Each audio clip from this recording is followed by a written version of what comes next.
This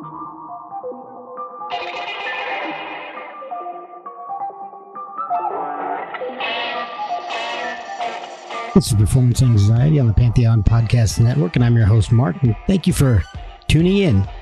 Today's guest makes me feel artificially intelligent.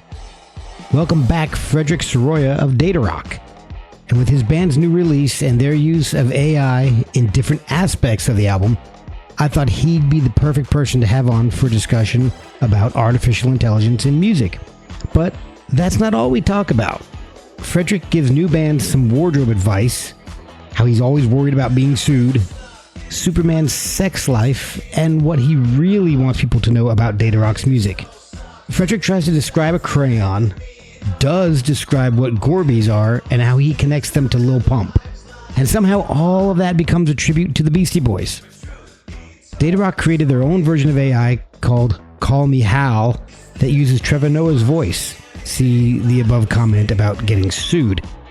And he's confident that while there's a lot that AI can and will be able to do, there's also a lot that it will never be able to do. Fingers crossed there, Fredrik. So follow Fredrik on Instagram at Fredrik Sareoa or at Datarock_official. Datarock is also on Facebook and now on TikTok, thanks to management. Get the new album Media Consumption Pyramid wherever you find new music.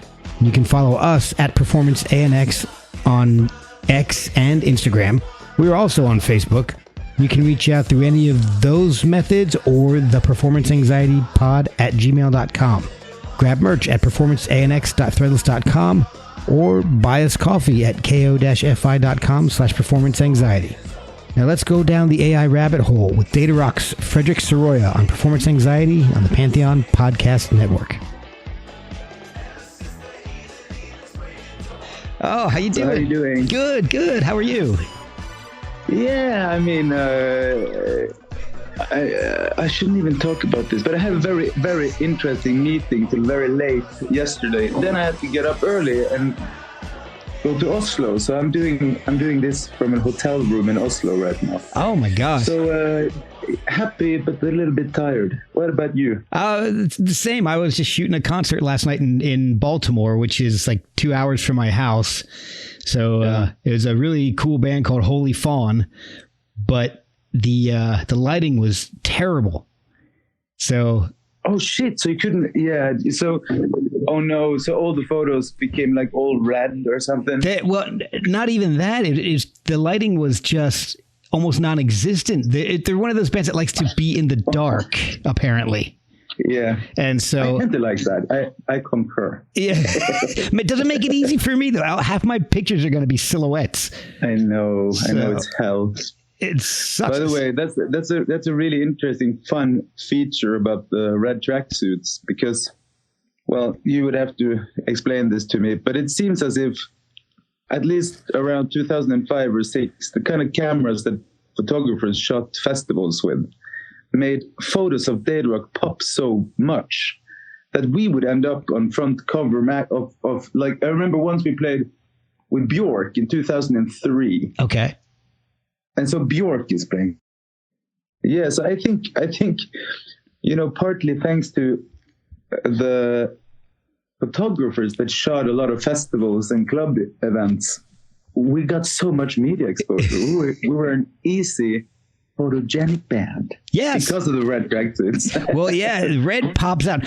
And it depends on the type of camera too. Like my camera sucks with greens.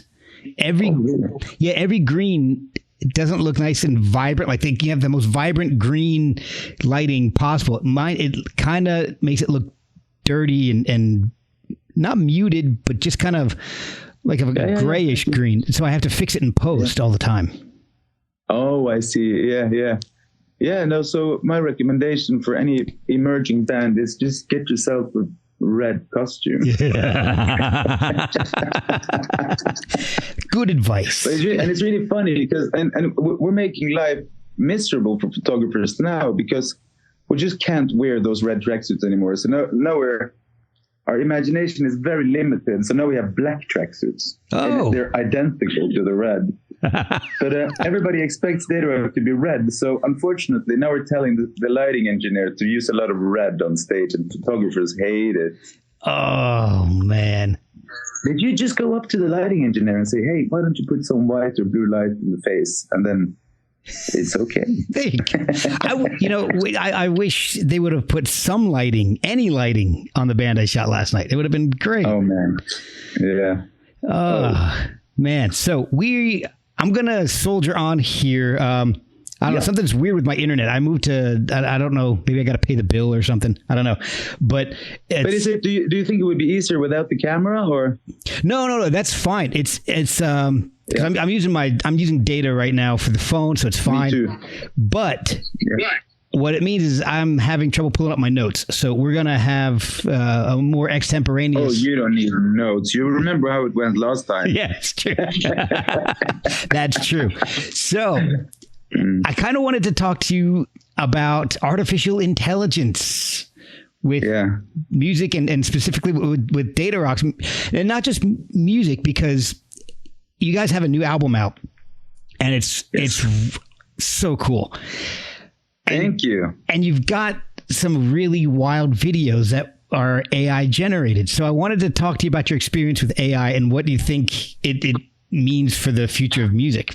Because it's a very fascinating topic and a very controversial one at the moment. I know it is. Yeah, and it's like, and it's so many implications that I haven't really delved into. But like I was thinking, for instance, who actually owns the intellectual properties of something that is AI generated? And say it is plagiarism. Who then has the responsibility? Is it the programmers of the AI, or is it the actual prompter who is utilizing the AI? It's something that's really very interesting. Yeah, so it's really, really confusing. And also, I mean, likeness has been, in some cases, we know, for instance, that George Lucas, he made Carrie Fisher sign a contract where she sort of signed over likeness to her appearance as Princess Leia, which is really just likeness of Carrie Fisher. Right. You know, so then suddenly, I mean, George Lucas owns something that resembles Carrie Fisher. It's amazing. But I mean, I don't have protection like that. So if someone wanted to AI generate the photo of me for a whatever commercial or whatever, I don't think it would be easy for me to say, oh, you just stole some of my visual genetic coda. So I don't understand, like, where is this, I don't even know where it's borderline. Yeah. A conflict of interest in legal matters. So, but in our case, first of all, when we started doing all the visual stuff, we already had the cover, and the cover is a British painter, a pre-Raphaelite, who painted a picture of Daedalus and his son. Okay. In 1812, and well, it's a painting of Icarus and his father, right? Right. Yeah. You know, Icarus, who didn't listen to his father and made wings, plastering feathers to his arms with some wax, and then decided to fly away. Now that's irrational. You shouldn't do that. Right. And the problem wasn't that the wings didn't work. The problem was that he flew too close to the sun. Now that's absurd. He would fall straight off flat the first try. But it became a problem when it went too close to the sun. Right. That's where the absurdity of the story is. But anyways, he didn't listen to his father. And this whole image, we didn't use that on the previous album because in the song Feathers and Wax, I sing, just like Icarus Daedalus, you got to father your own failures. Wax them feathers, tonight we're on the run. Who would ever want to be out of luck in the trench of a post-truth society? Let's go, let's go! I don't want to stay here. Anybody else care to come with me in a flight close to the sun? Like you can rest Daedalus, father your own failures. Wax them feathers tonight, we're on the run. I don't want to stay here. Right? Yeah. So that's a topic we came back to. And I mean, everything about how we live our lives on this planet and the way we, do our utmost to, what is Devo singing? People don't want freedom of choice, they want freedom of chores. We'll be right back after a word from our sponsors. Before you skip over this ad, give me 1 minute. Like most podcasts, I pick sponsors carefully, and I use the products that advertise here. Pure Spectrum CBD is a product that has been really beneficial for me. They have a wide variety of great products that can be used on a daily or as needed basis. I've been using the tincture every day, and it's been wonderful for easing anxiety. And I absolutely love the isolate. I use it instead of acetaminophen or ibuprofen, and it's worked so well for the relief of aches and pains. They also have soaks, lotions, salves, gummies, and more, plus an entire line for fitness recovery. They even have products for your pets. See everything they offer at purespectrumcbd.com. And if you have questions, they're there to help. They helped me when I had no idea where to start. After you fill your cart, use code PerformanceANX for 15% off your purchase. Pure Spectrum CBD, Pure Spectrum CBD, Pure Spectrum CBD. So, so it's like, okay, I think we just made ourselves some pretty, disturbing wings. I think we heated some wax and glued a lot of unsafe feathers to our arms and started flying around this planet, right? So, anyways, it's a simple picture that you can use for a lot of stuff. Coincidentally, what we did with the image was we use a very simple Illustrator trick where you blur the image, right? So you take a part of the image and you just pull it. Okay. Right? And the shape is kind of resembling a tiny little bit, Donnie Darko, the shapes that he sees, Mm-hmm. Anyway, so that was it. That was the entire visual content of the entire album. And then just as we got the master and the album was done, and the topic of the album is media consumption. Right. It is, to a large extent, is, not necessarily saying a specific thing, we mean this or that, but we're kind of debating a lot of aspects in our media consumption culture where we also let ourselves be very vulnerable to manipulation and whatnot, right? We only get access to certain sites of news feeds and Right. So, but then just as we were getting closer to releasing the first single, we were like, oh my God, this holy fucking ChatGPT is going bananas. It's really fucking scary. It really is. And that's when we sort of, excuse me? It really is. I mean, I've seen some weird ass shit with that.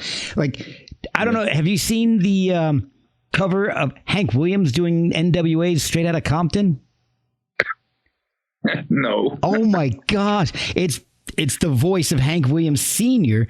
singing Straight Outta Compton. That's hilarious. It is insane. I'll send it to you after this. It's absolutely bonkers. Straight outta Compton, crazy mother named Ice Cube.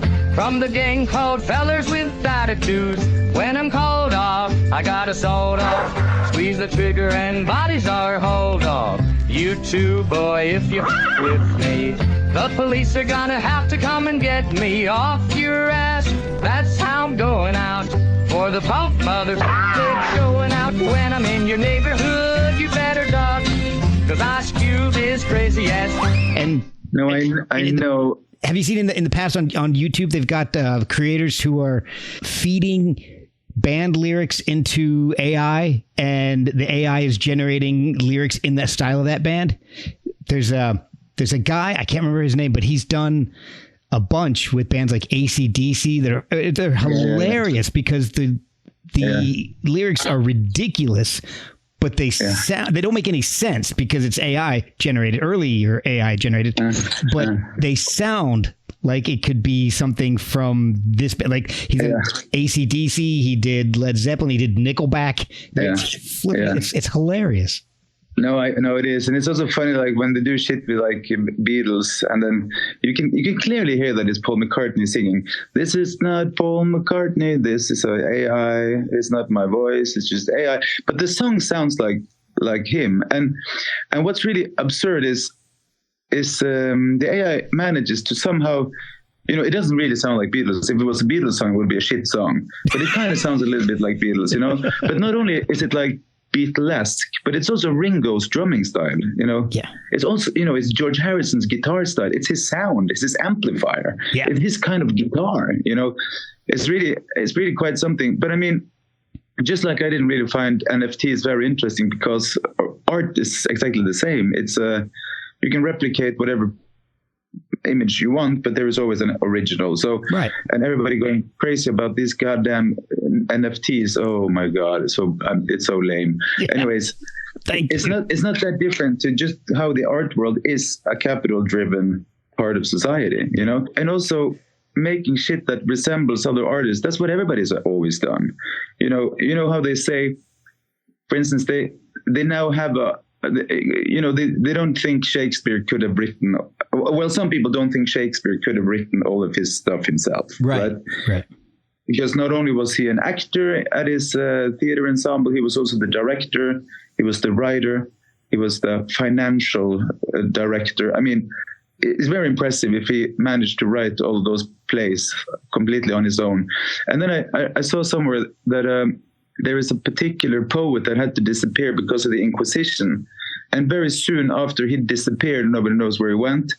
Some of the plays Shakespeare wrote, I think perhaps it's actually Romeo and Juliet, because, I mean, that's not his invention. That's his version of a very famous story from Genova, you know. Right. But then they found something like 128 more or less grammatically identical sentences to how this other guy wrote it.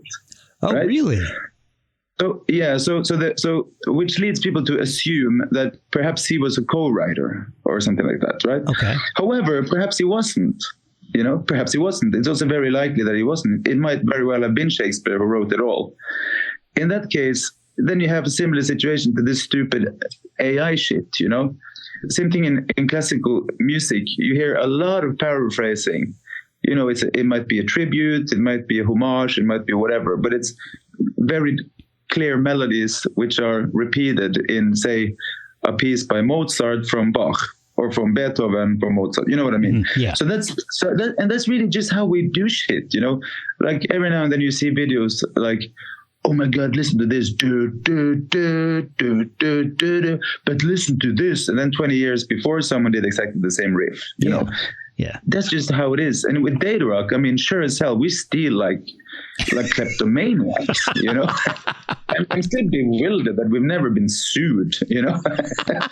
I mean, we've done so much. I mean, we say it's a homage, and we also say where it's from. Like on the new album, you know, in the song Rabbit Hole, at the end of the song, you hear this guitar that goes do da da do do da do do da on the guitar. It's a melodic.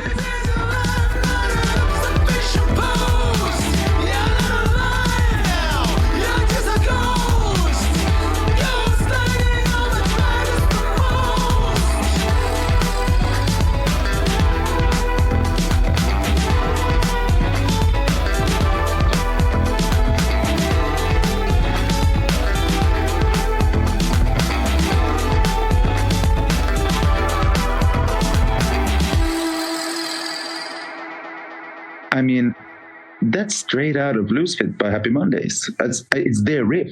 Oh, okay. You know, their riff, and we have a song called Dance, and it's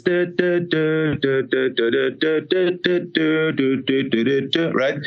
But that's a tribute, or it's paraphrasing, or it's, you know, straight up theft from The Fall, and there's a song called Careering, but that goes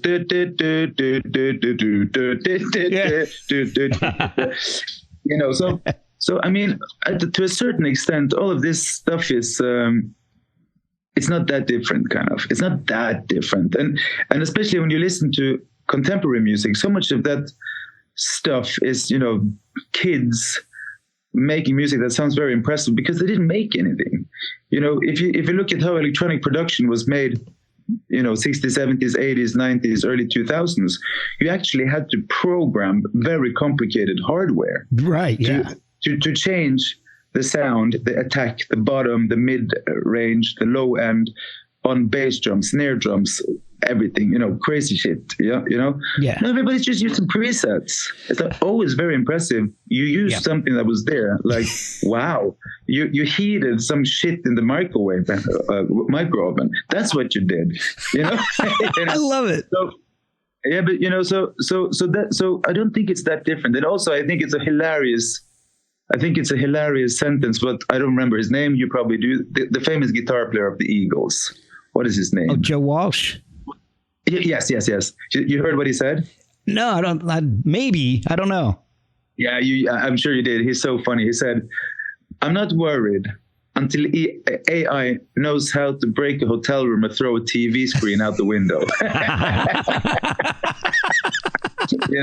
Yeah. And he's got a point, because, I mean, okay, make it sound like whatever. Beatles in the early 60s, they're teeny poppers. They're making music for children. Right. Late Beatles is very different. So how do you extract Beatles?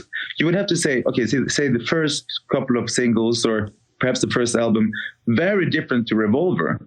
Now, if you wanted to emulate Revolver and make that relevant today, that's impossible, because how Revolver was made was it was super relevant, and it was so much linked to all sorts of social and cultural events at the time. Right. Now, if you do that now, it's going to be completely irrelevant, and it's just shit. So perhaps if AI does something like that, it'll resemble it, and you can put it on a fucking poster and hanging on a wall in a hotel room. Yeah. But you wouldn't affect culture. You know what I mean? Okay. So where I think AI is the biggest problem when it comes to creative stuff is for all the people who don't necessarily have a particularly strong signature, don't have a lot of content, and perhaps work in a pretty commercial, mainstream, shit part of society anyways, right? Problem is that a lot of my friends who do groundbreaking, amazing shit, they depend on that kind of work. The only way they can make amazing music is because they have some income on producing others, for instance, right? Okay. Or they do amazing artwork because they support themselves by doing, generic mainstream shit. But I'm pretty sure, even right now, a hell of a lot of illustration work, graphic design, script writing, I don't know the English word, but correcture, when you check that the misspellings are fixed, Oh, editing. What is it? Copy. Okay, It's called yeah. copy.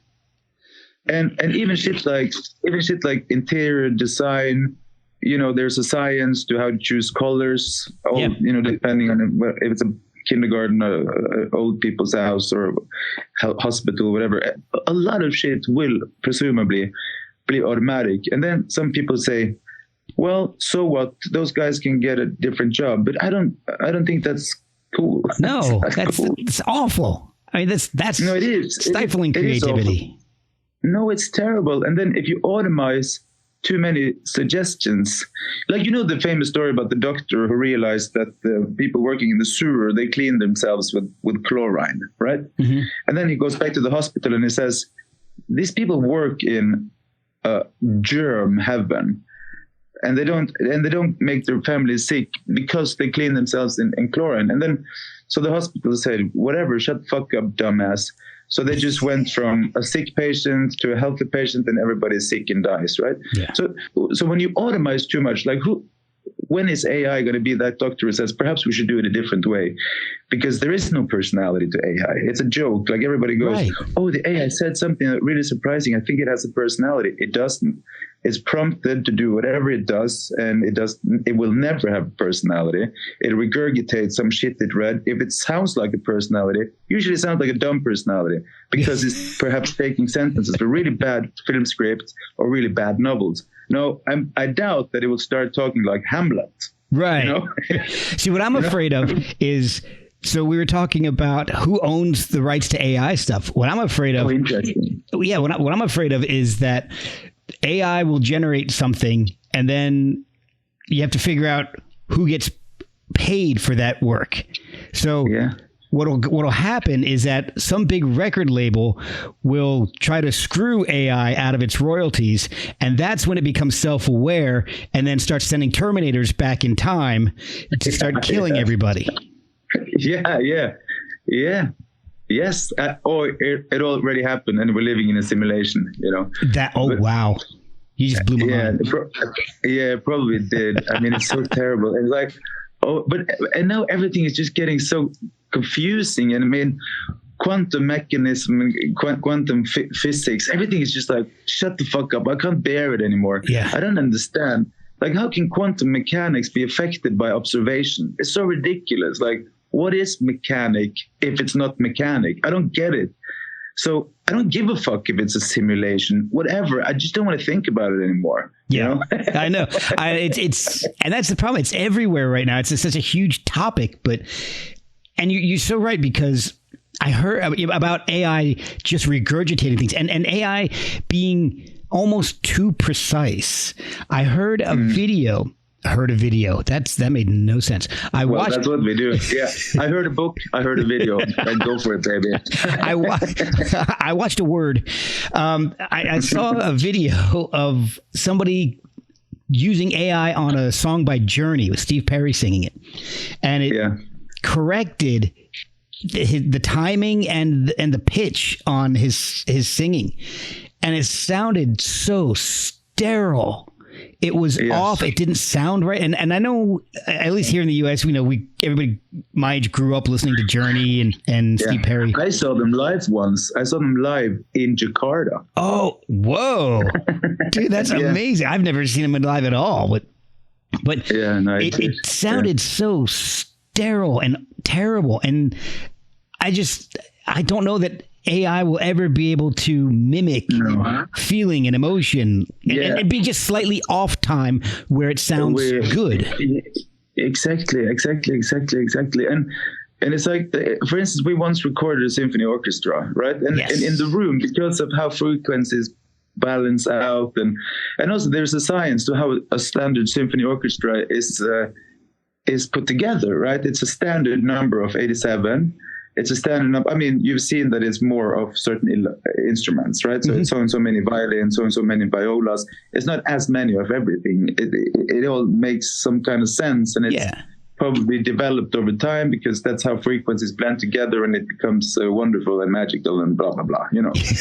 Anyways, and then we recorded a concert with these 87 people, and then we were 4 plus 4, so we were 8. So roughly it was 100 people on stage, right? Mm-hmm.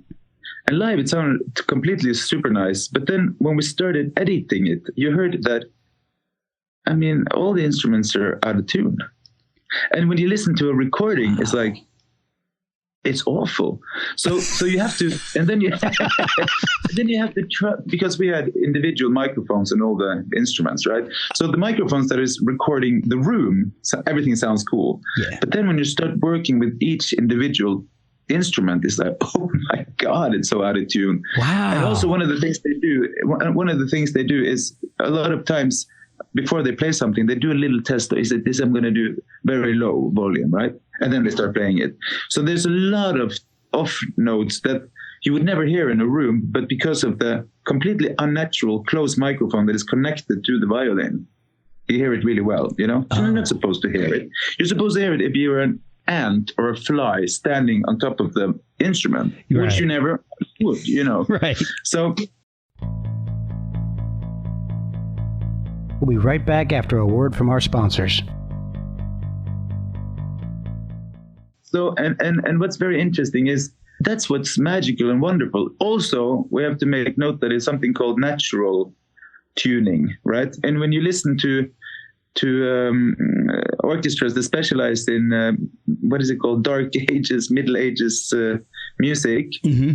If they want to do it hardcore, they actually have to tune their instruments in a different way, because tuning has changed throughout time. So there's a reason why a particular piece would be played this or there or this key on a piano, because the dissonance between notes would of course differ.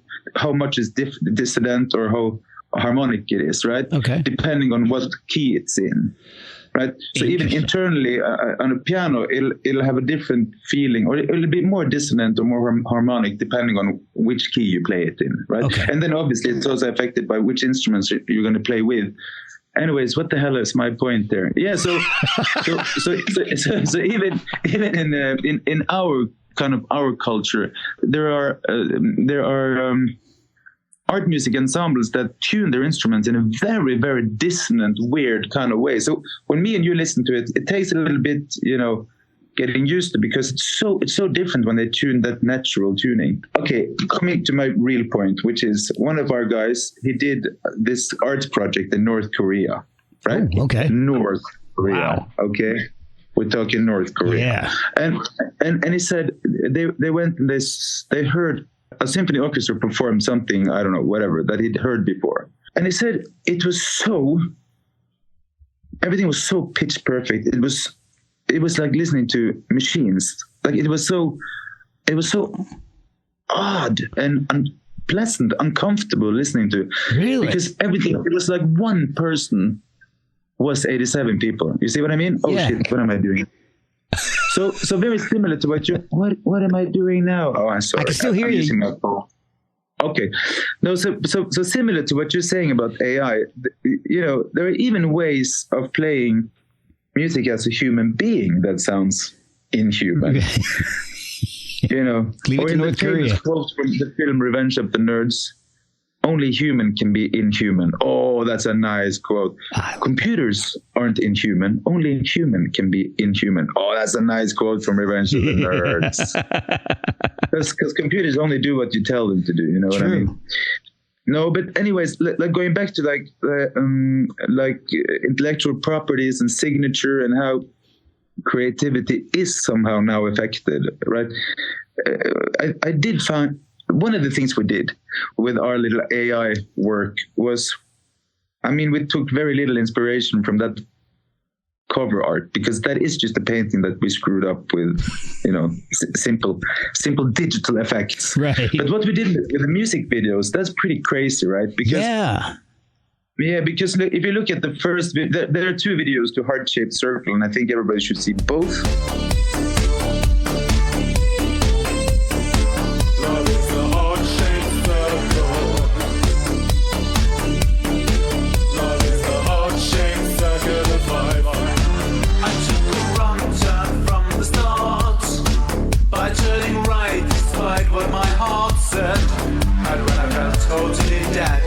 Even further right until one night instead I turned to the left. But if you see the animated version, what we did was we prompted the AI, and we also connected various programs to create this. So I didn't do it. We worked with Aldea, which is an institution consisting of artists, designers, and technology personnel. So, and they're also very much part of the debate around AI. And they're also very nervous, by the way. I was worried when I was hanging out with them those months, because they were fucking stressing out when ChatGPT 4 came. They were like, oh my God, I want to kill myself. And then 5 comes out, oh no, I can't take this anymore. I've never seen him smoke so many cigarettes as those guys when they were reading the news about ChatGPT. Oh my God. but they're so right. And what they're saying, because they also know the technological implications, right? Everybody knows that certain parts of technological development throughout time has also left Detroit unemployed, right? So that's what they worry about. They worry about if you automize too much, you might just warp society a tiny little bit, so you'll have a class war within not too long, which might be a good thing, but it's also going to be devastating, right? So it's scary. They find it very scary, because they see that this might automatically lead to, serious social turmoil. Yeah. Serious. Butterfly effect. Serious. Totally. But anyways, going back to the pure aesthetic part. So we try to find illustrators that we could prompt the AI to kind of, take inspiration from. Okay. But I didn't realize that it was going to choose, not only kind of manage to replicate the signature, how to put it, like illustration, not just the outlining of the faces and all of that, right? Not only the composition, but also the colors. But not only the colors, but also the paper they would color on. Because some of these guys, they use a combination of pen, ink, watercolors. Yeah. And I don't know what you call it in English, but like fatty. What is it called? like a fatty pen, a color pen that is really fatty. Okay, I like markers or. But if it's like it's very fatty. It's like I don't know how to put it. It's you color it with something that it's very. It's not like a pencil. It's like a the pencil outline is like, real thick. You know, if the outlining is in ink, and then you want to color it, right? You can do a combination of various ways of implementing pigment, right? Okay. And one of those is with a pen with different colors, but then it's not a. Oh my God, it's so annoying when I don't find the English word. And I'm not an artist. I can't help you. Like like what children make drawings with. Chalk. Yeah, but it's not chalk. It's a fatty thing that you paint on paper with. Crayons? It's called crayons. Oh, okay. Yeah, like you know they what look I mean? Like children would paint a tree and a garden, and, they go, and then it's in green grass. And, it's crayons. Anyways, yeah. So anyways, this specific artist called Möbius, he uses a combination of different ways of applying pigment to his illustrations, and it even sort of nailed that. Wow. So when you see the probably millions of individual illustrations in that heart-shaped circle, then it's like, okay, this guy has passed away, and it's Frankenstein, man. It's Frankenstein. Yeah. It's sort of it's so much of his style is there, and it's so it's disturbing. That's and then it also makes what I was going to say. It's fascinating, but kind of disturbing. It's very disturbing, and I'm also, obviously conflicted because I'm not entirely sure you should do that. We make the argument that we should because we're part of a debate, kind of. We want to debate it, and even just me personally, I've talked to probably 100 people about this because we did this, and hopefully other people debate it because I don't think we even know what should we think about it. Yeah, like what should we think? Yeah, and for instance, from an intellectual properties perspective, wouldn't it be fair to say that the programmers who created this AI should have ownership to the result? That's one of the big questions, and that's one of the questions I had, and I don't know that there's an answer to it yet. It's very hard because Gibson, they don't have writer parts in slashing Guns N' Roses riffs, right? And on the recording, Pro Tools don't have ownership to recordings where you use Pro Tools. Canon or Nikon or whatever you use, they don't have ownership to your photos. Yet right. You couldn't have taken them unless they had the technology. You know what I mean? Right. But is it a difference between the tool or the end result? And if the tool is making the end result and there's no creator pushing the shutter or strumming the strings, and it's just a computer doing the whole thing, I think that's where the ambiguity comes in. People, you don't know what to think. I know.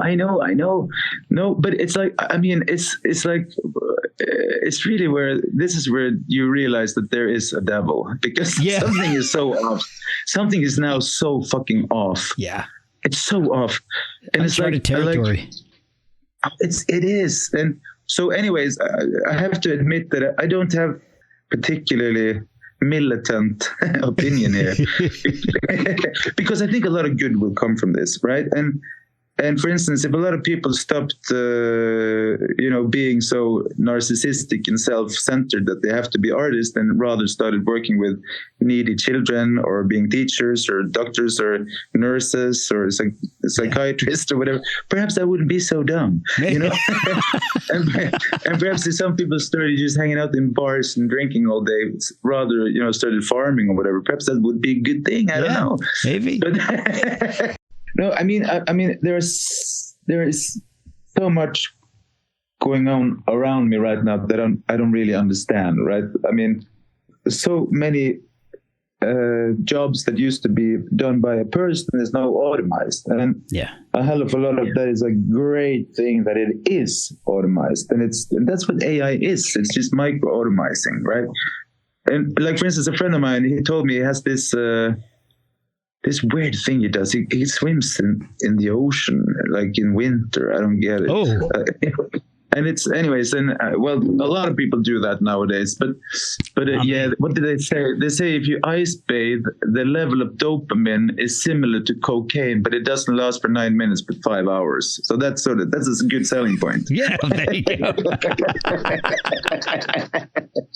But anyways, he's doing this in Copenhagen, which is a pretty big city, and definitely sometimes polluted, right? Yeah.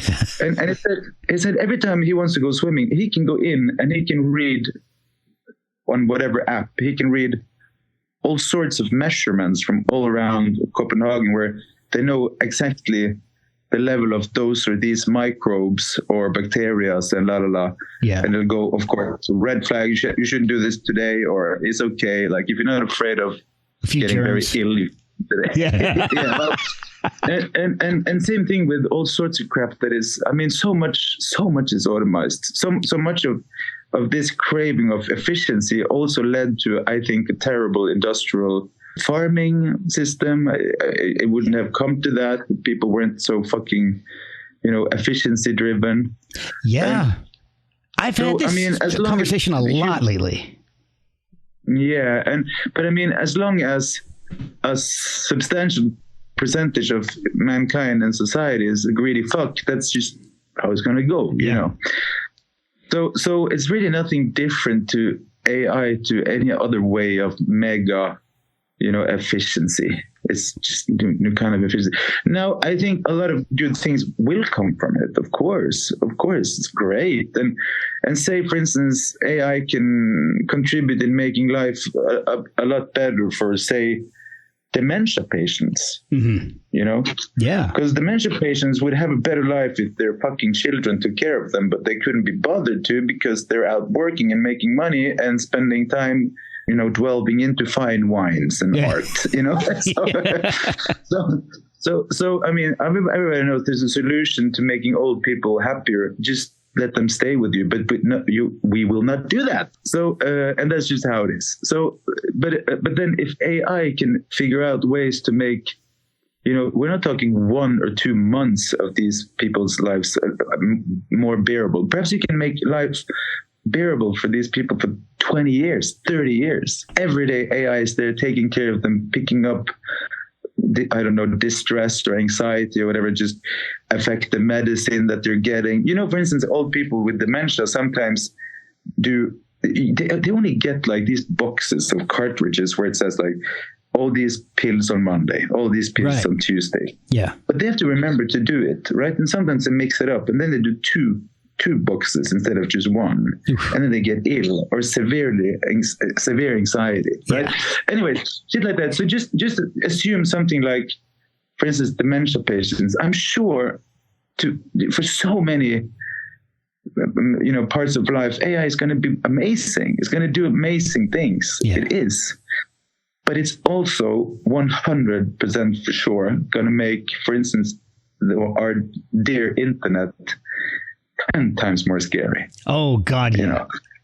1,000,000 times more scary.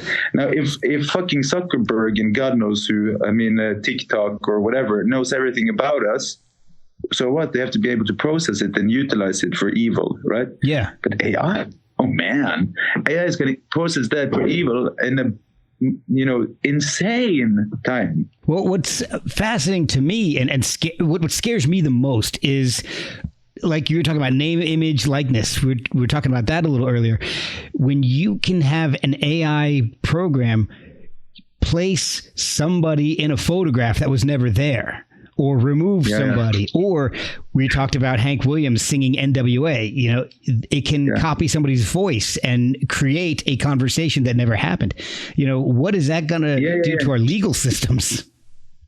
Yeah, no, it's very scary. And you know what they say, every time a negative thing is spread, even though later on it's proven that it's deep fake and it's a lie and it's a joke, there will always be some people who never hear that it was a lie or a joke or whatever, right? Or don't believe it. But even regardless, if they hear that it was a joke, still stuck in their brain is that negative experience of that person, right? Like all the unfair editing of Biden acting like he's a complete brain damaged person, right?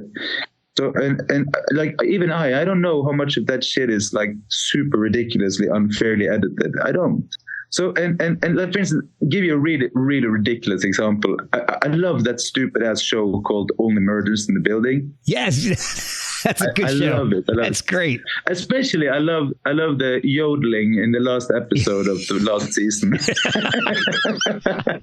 but every time I see that show and I see Martin Short, he's so funny, and I mean, he must be an amazing person. Oh, yeah. I just can't get rid of the image of him in the morning show, you know? Oh, okay. Because in the morning show, he is, you know, he's a predator, and he thinks that he's talking to another evil predator. Oh, wow. And, I haven't seen that. And it's so terrible, and he does it so well. So you know, even though I know it's just a scene, I still think that is him. So somewhere in my brain, I still think that deep inside that lunatic comedian, there is a predatorial motherfucker. Right. Just because I saw it in a scene, I know it's just a dumb scene. Right.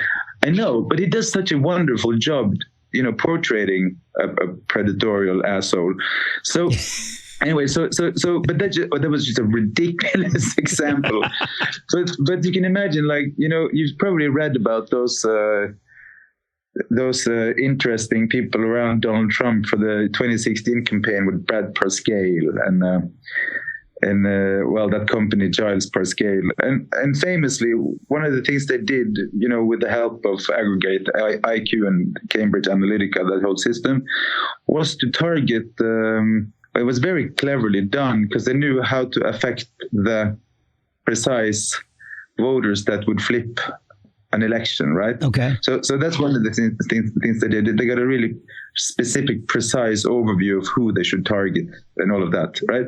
But one of the reasons why they did that because it was very expensive and hard to actually, you know, manipulate and affect all these people. So they had to find out, okay, who are the ones that we will have time to sort of manipulate to the extent that they will actually change their vote and shit. And then famously, they did something like 1,700 individual versions of ads per day, right? And that was back then in 2016. That was insane. And that did shit like they would figure out which color you like and which button would you be more inclined to press depending on the color and graphics and all of that. So they sort of learned preferences for a lot of people, and then they made individual individual versions of campaigns so that they would be perfectly made for you. Okay. Right? So, and that stuff back then, that was like groundbreaking and absolutely insane. And, crazy, really crazy, because not even the goddamn Nazis would have come up with something that crazy, but so like, really getting to know your preferences, and then they can exploit your preferences. You know what I mean? Yeah. Oh, anyways. So, but you can imagine to do 1,700 different versions of the same message individually made for whatever preference you have. AI would be able to do that in, half a second. Yeah. Yeah. They can do 17,000 different versions every second. Yeah. Not even a second, less than a second, right? So you can imagine like really, really elaborate mapping of our preferences and how to affect us. Like if you have a particular preference of how a person looks or acts or whatever, then they can generate exactly the kind of voice or whatnot that will be you will be more inclined to listen to or believe in, Yeah. So, and fuck everybody for thinking that they're immune. Like nobody's immune, and everybody ends up, believing some dumbass shit. They're not dumb. They're not dumb at all. They're just like us, and they've been exposed to different information. So we have to realize that we are as vulnerable as anybody else, basically. Absolutely, because no matter how different we are, we're still human. We're still people. Yeah, and I don't think people are dumb. I think they're. It's very unfortunate, but they're just being, they're being manipulated in the same kind of way that we, sometimes we might manipulate the people around us. Just how you phrase the question: do you want to go to that show, or or would you rather just go and have a beer? You know, Yeah. you can always affect the outcome in the way you say it. That's you know? true. And that's when I think it starts getting really scary, super scary. So Datarock has used AI in some videos, and you're still on the fence with it. I mean, would you ever use any element of AI in your music? Because I know some of what I've been reading. Oh yeah, okay. No, yeah, okay. So we did those 5 videos. There's actually one more video coming. Okay. But I mean the fourth, because there are three straight up animation videos, which are, you know, pretty specifically paying tribute to, and also, I mean, as I said, I'm conflicted if this is okay, but it's also Robert Crumb and so on, right? Yeah. We even prompted one to even include H.R. Geiger, who did the art direction for, you know, everything from, well, Aliens to God knows what, right? And he's very dark, and I'm afraid of him, so I hope he never sees this. But then check it out, man. For the last single, Metaverse, which is have you heard that song, Metaverse? Oh, I've heard the album. It's so cool. Thanks. No, I really love that song.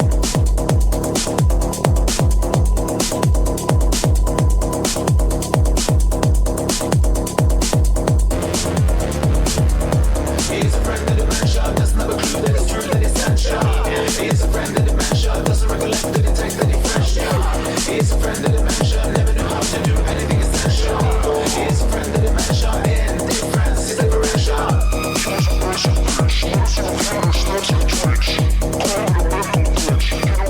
But what we did for that song is, it starts with a human being, and we didn't ask him, but he's the godfather of artificial intelligence, so he just have to live with it. He's now a model. He's a poster boy for AI, because he is the godfather of AI, so live with it, buddy boy. Right. But anyways, so after a few seconds of him dancing around with his dreadlocks, we are using 750 famous characters in the animation. Oh, wow. But it morphs constantly between famous characters, like, you know, Marvel, DC, film, artists, actors, politicians, and it's very, I mean, it's high res. Everything is high res. So if you, I don't know if you can really stop every frame, but it's 25 frames a second, right? So basically, you'll be able to find 750 characters that are high res rendered. Okay. Wow. Right? Which puts us in a situation where there are at least 750 entities that could sue us for that video. You know? But I just find it hilarious, right? Because, well, be my guest, that's so ridiculous, because you're in the video for 1/25 of a second. Yeah. You know, that's pretty big-headed. That's pretty big-headed if you think, oh, no, I can't be in 1/25 of a second. Then go fuck yourself. And you got to really search that, too, then. Yeah. But we were dumb enough to actually write it in the credits. So you can actually, in the credits at the end of the video is as long as the video. So I think just the credits like 5 minutes. And also we did the same when we posted it. Like we say it was there. But I mean, it's called Media Consumption Pyramid. It's just a comment. It's not, we don't claim to have come up with Superman. We just use an image of Superman. So, yeah, you know, and also Superman is dancing. I've never seen Superman dance before, you know. I don't think I have either. Now that I think about it. I do remember in Lewis and Clark that they did talk about intercourse with that super dick, and that's as human as we'll ever get with Superman, I think. Don't you remember Terry Hatcher playing Lois Lane, and it's like, but how does it work if you can just go through a wall? Yeah, you know, if you can. I mean, like, what speed are we talking? What speed are we talking here? Like, and what's gonna happen? I mean, I would assume that the jizz would fucking kill her, just go through the wall. You know what I mean? Blow her head off. blow her head off. Exactly. So I wonder, anyways, they debated this. They did debate it in the series. It's a lethal orgasm. But that's a good album title. That sounds like, yeah, it could be a thrash metal album from the late 80s. Lethal ejaculation. That's terrible. Oh, it's great. I wonder what would happen if you threw that into an AI program. What AI would come up with for that? It would come up with something sounding like a mix of Celtic Frost and Gore.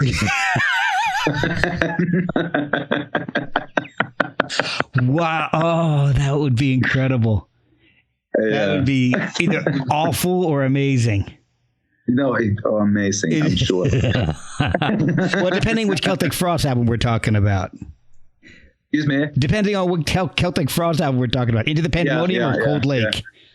But didn't they once release a single that lasted for less than 3 seconds? That's what this song would be. That's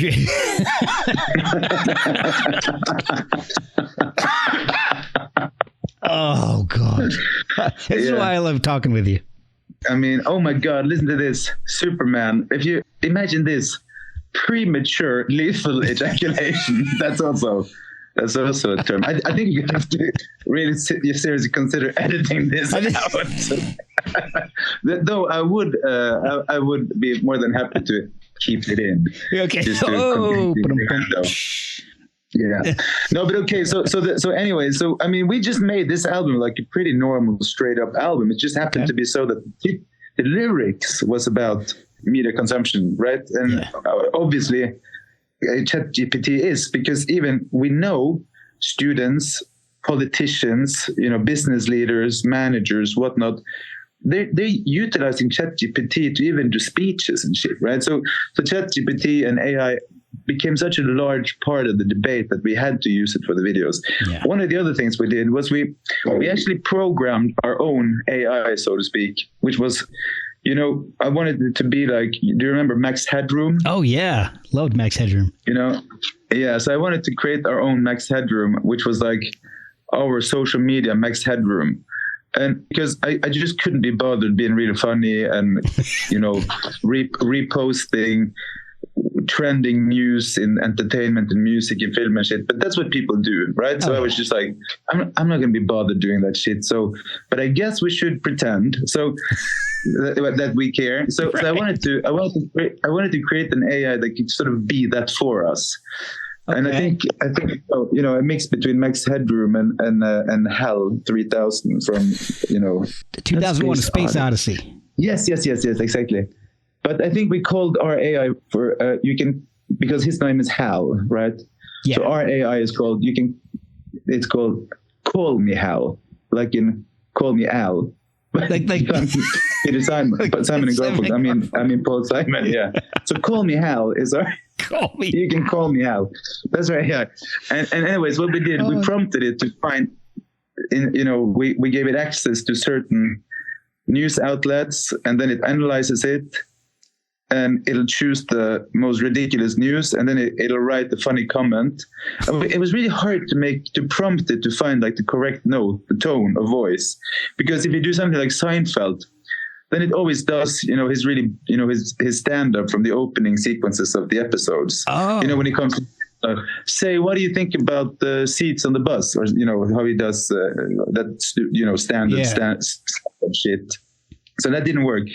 So we ended up actually, and this is also very funny, the tone of voice in our AI is Trevor Noah.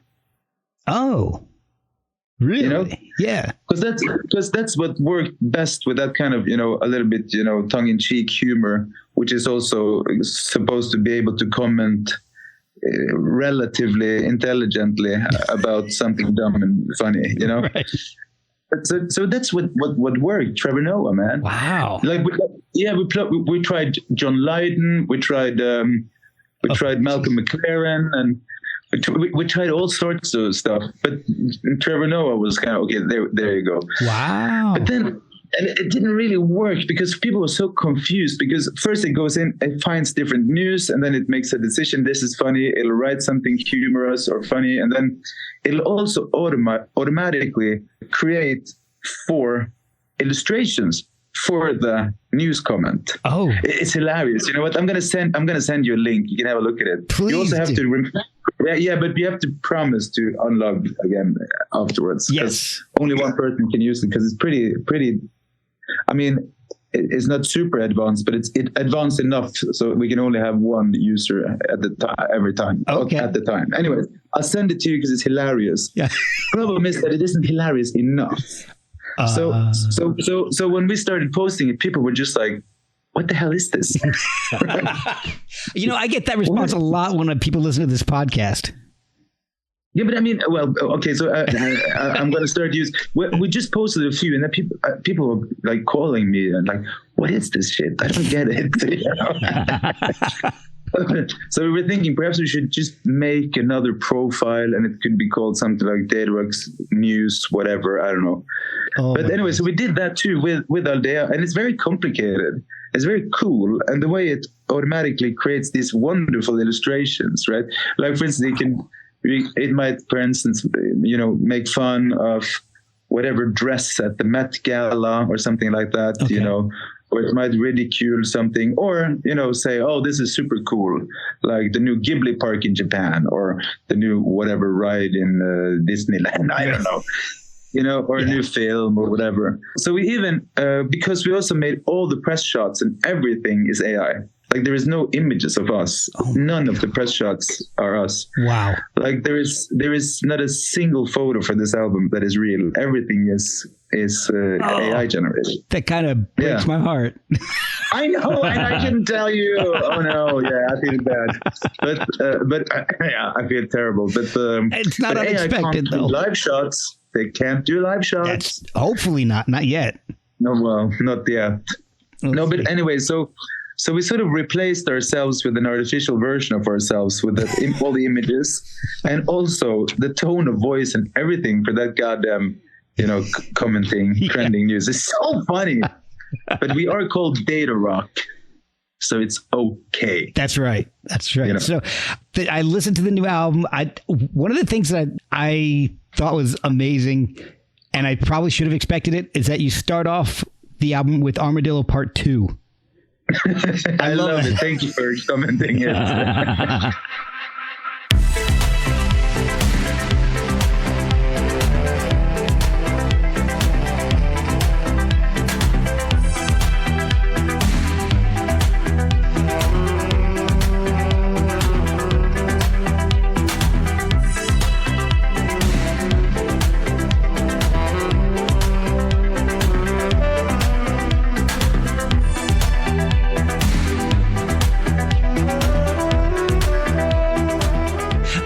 I love it. I love it. It's many reasons why we did it, but it, you know, because, okay, so Armadillo is a song about incels. Okay. That's what it's all about. So all the terms and phrases and everything is very easily recognizable for all journalists who, you know, dug deep into this really, really terribly sad and also very dangerous forum scene. Yeah. You know, what do they say? They say something like an overwhelming majority of you know, school shootouts in America, which is, it's a lot of them. It's like unbelievably many of them. An overwhelming part of the shootings supposedly are people who are affiliated to the incel world. Wow. Right.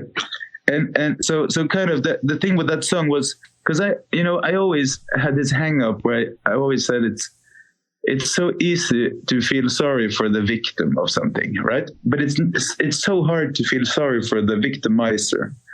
But the fact of the matter, I mean, all of us boys who grew up, we always knew one guy who was like aggressive and violent and all of that. And we knew why. It was because his father hit him. Yeah. That's how it always was. You know what I mean? So we know that so many people who do bad things, they do it because their families or their school or society can't pick up on these people and help them, you know? Yeah. And so, and the whole thing with incels is it's just so goddamn dark, man. It's so dark. It's so sad. Yeah. And I don't have a clue how society can reach out to these people, but it's one thing is they're dangerous to others, but they're also suicidal. Yeah. You know, it's because these people live in a very social scene because there are forums for everybody. It's easy for an incel to be part of a forum. True. And those forums are echo chamber deluxe. Yes. Right? And it's such a focus on dark shit that it's in an echo chamber, the echo grows higher and higher in volume, you know? Mm-hmm. Well, anyways, it was so sad and depressing reading about this. And it's huge, man. It's huge. There is incel communities everywhere. And because it's such a very often, you know, I like what Chet Baker does when he sings ballads. Like if it's a happy song, it's always super sad. Yeah. You know, if the content is relatively depressing, then it's a happy song, and vice versa. He's so interesting, that Chet Baker guy. It is awesome. And so, I mean, if you hear that song, and now you know that it's incels. And also, if you read about the vocabulary, because I mean, the lyrics are in the cover and all of that. It's easy to find the lyrics. Okay. Then you kind of get it. But I just found, you know, part one to be a little bit too much to start the album with. You know, because it's almost a little bit like Van Halen, and it's really a song about, you know, one love and hey, you know, snap out of it. Yeah, please snap out of it. There is enough for everybody. You know, take a walk on the street. Everybody finds a partner if you just want to. You know what I mean? Armadillos, meaning little armored ones in Spanish, are New World placental mammals in the order Cingulata. Euclimimontanus and Desipodidae are the only surviving families in the order, which is part of the superorder Synalthra, along with anteaters and sloths. 9 extinct genera and 21 extant species of armadillo have been destroyed. So anyways, it's just like, it's such a dumb thing to sing, kind of. Super ridiculous. But it's also from a well-meaning, serious side of me. I want to reach out and say, guys, you are loved if you just snap out of being a fucking asshole. Yeah. You know? Yeah. You know, I know what you mean. You know, I know what you mean. Yeah, and anyway, and I just said, oh my God, I can't start with this. And then everybody's going to realize that it's incels, and it's like, I can't do it. So, and then I just thought, hey, wait a minute, the song breaks down in the middle and then it changes radically. What if we cut it in two and start with the beautiful part that is confusing because you just don't know what the hell I'm singing about? Sounds a little bit like Bowie, sounds a little bit like Scott Walker, beautiful sax solo. Like, okay, you won't even think about the lyrical content. So kind of that's why we did it. But then the other reason why it's really funny is because also the album is like, you know, semi-serious, pretty serious album. And because of that, it's very nice to end the album with something, you know, even though it's relatively serious, the song is also very funny with the goddamn jump riff, right? Because it's kind of a little bit Van Halen in there, right? Yeah. But the only way to hear the whole last song is that you also have to hear the first song over again. So we kind of manipulate people into hearing the album twice. That's brilliant. I love it. Yeah, I love it. It also is really funny, but like the one song that isn't on the streaming version, but only on the physical copies, is that song called Double Vision.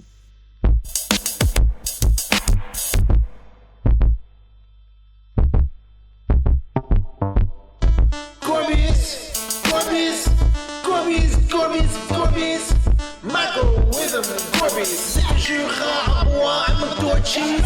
Michael with a phony. Michael with baloney. Cause Gorby's that ain't no calzone. No, let me tell you a story. Used to be down with the Gorbys. Track is original. Right, yeah. And that's so dumb. I don't think you in the US you probably don't understand what I'm saying. It's so fucking dumb, you won't believe it. You know, constantly I'm saying Gorbys. Yeah. Gorbys is a microwaved, like a little pizza. It's not a pizza. It's not called a pizza, but it's like a microwave, like a pizza, and like an Eastern European version of pizza. And it's a product that a Swedish company made, named after Gorbachev, after Glasnost. And it's such a bizarre product, and it's like it's like the nastiest, it's a piece of garbage food, right? Yeah. But I mean, when we were kids, we loved it. Like if our parents didn't see us, we're like, oh, let's microwave Gorby, it's yummy. And then you would watch cartoons, Oh my God. And it's so dumb. It's no reason why I'm singing it. But it's like, it's me pretending to do like a show off muffle rap song. Because, like we went and we saw Lil Pump and we were like, what the hell is wrong with that kid? Somebody probably paid him a goddamn $1 million. And then he didn't come on stage, and he was grumpy because it was his 18th birthday. Okay. You can be grumpy if you're 18 and you're that big. I sort of get it. And you're on stage. But he probably got $1 million. But he got like $1 million, and he was on stage for 10 minutes out of an hour. He was just walking around, and then his rap, which is very hard to understand a single word he says, but he doesn't even bother to say the words. He just says like 1/10 of the words into the microphone, where he's overdubbing himself, right? And that whole song is this is how dumb the song is. So we went and saw Lil Pump, and we found it kind of amusing, but that's what, and I don't think. It doesn't sound like his lyrics are particularly profound either. So then I just started pretending I was Lil Pump, and I said, Gorby's. Okay, so that makes a little more sense. I was listening to him like, I'm going to just go with it. Yeah. But then it was like, I mean, I don't mind Lil Pump. It's great that people do like bedroom rap and muffle rap and whatever. It's totally cool by me. But anyway, so it started off like a little bit like a humor project, which our songs often do.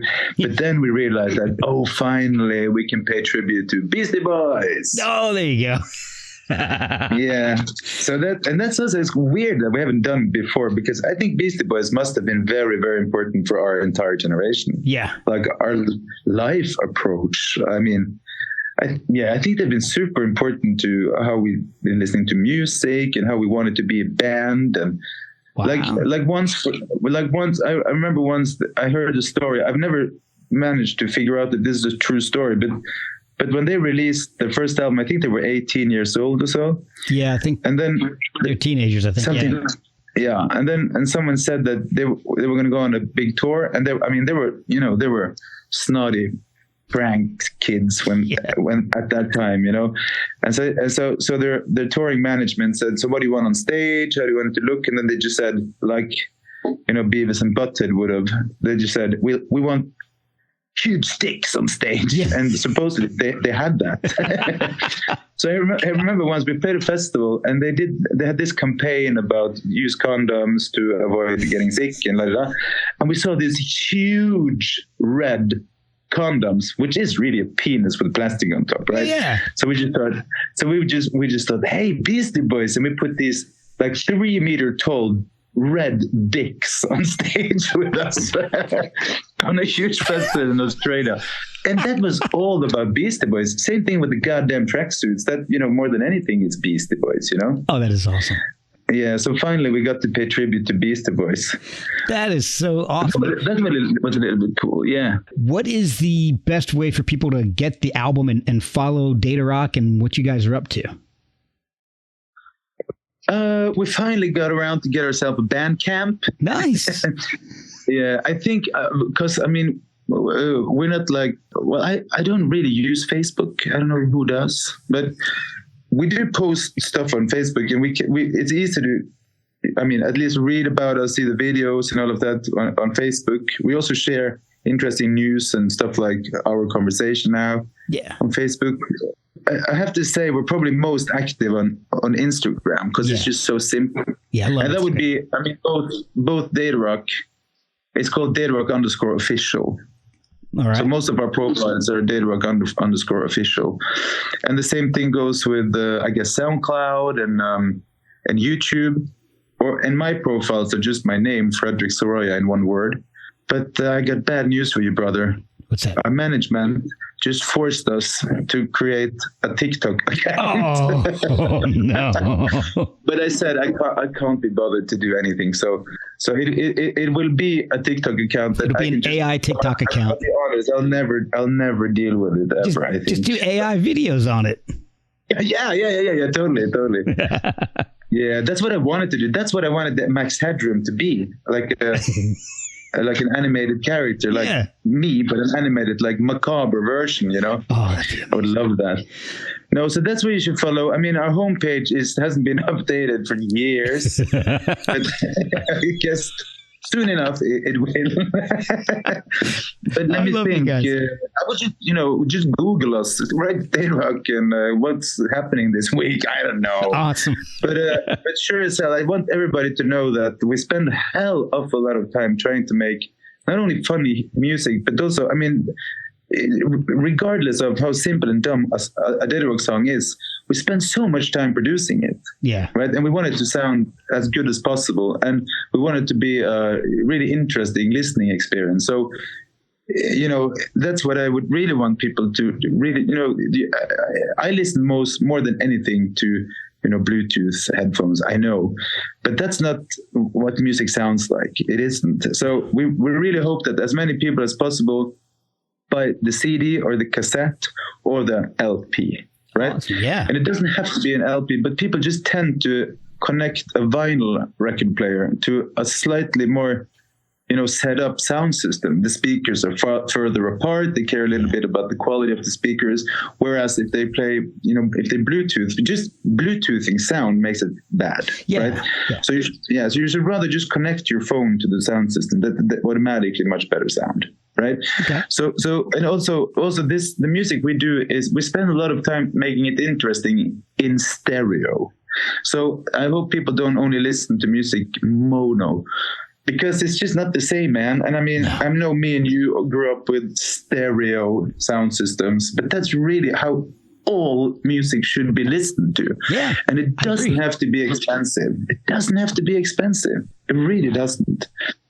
So if you really want to follow us, please, you know, spend too much time in front of a screen or just buy a goddamn record and listen to it, motherfucker. There you go. Awesome. This has been just exactly what I figured it would be, just a blast. So thank you so much for doing this again. I mean, what the hell are we doing, man? We just had a buddy conversation for like an hour. This isn't even music. I don't know. Well, we'll edit it. It'll make it something. No. I'll put some AI in there. I met so many people who laughed their ass off from the last conversation we had. I was so funny, man. I was so funny. Well, let's definitely stay in touch. And if you guys come to the U.S., man, let me know, because I will be there. Totally. Yeah, totally. And I'll send you a link so you can look at how that works. I will, and I promise I'll log out. Yeah, no, but you have to have a look. It's so funny. And if it doesn't automatically generate the images, just press it to do it again. It's so fucking funny, man. Oh, man, I'm so funny. To it. Awesome. Super nice talking to you as always. You too, man. We'll do it again. We'll pick another topic and we'll just chat. Let's. All right. Cool. We'll talk to you soon. Talk to you soon, man.